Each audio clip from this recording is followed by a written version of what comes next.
রাজশাহীর দুর্গাপুরে বাংলাদেশ জাতীয়তাবাদী সাংস্কৃতিক সংস্থা জাসাস এর কর্মী সম্মেলন অনুষ্ঠিত হয়েছে। শনিবার 1 ফেব্রুয়ারি বিকেল 3:30টার দিকে দুর্গাপুর জিয়া চত্বরে অস্থায়ী কার্যালয়ে কর্মী সম্মেলন উপলক্ষে এক আলোচনা সভা অনুষ্ঠিত হয়।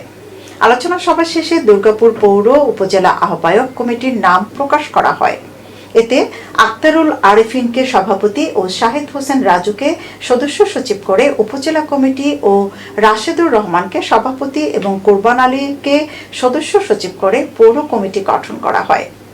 অনুষ্ঠানে দুর্গাপুর উপজেলা বিএনপির সাবেক সভাপতি এস.এম. আকবর আলী বাবলুর সভাপতিত্বে ও উপজেলা ছাত্রদলের আহ্বায়ক ইমন আহমেদ সুমনের সঞ্চালনায় প্রধান অতিথি হিসেবে উপস্থিত ছিলেন রাজশাহী জেলা জাসাস এর সভাপতি মুন্সি মোহাম্মদ আবুল কালাম আজাদ। এছাড়া আরও উপস্থিত ছিলেন সহসভাপতি তৌফিক হাসান টিটু, জেলা স্বেচ্ছাসেবক দলের যুগ্ম আহ্বায়ক হারুনুর রশিদ সহ অন্যান্য নেতাকর্মীরা।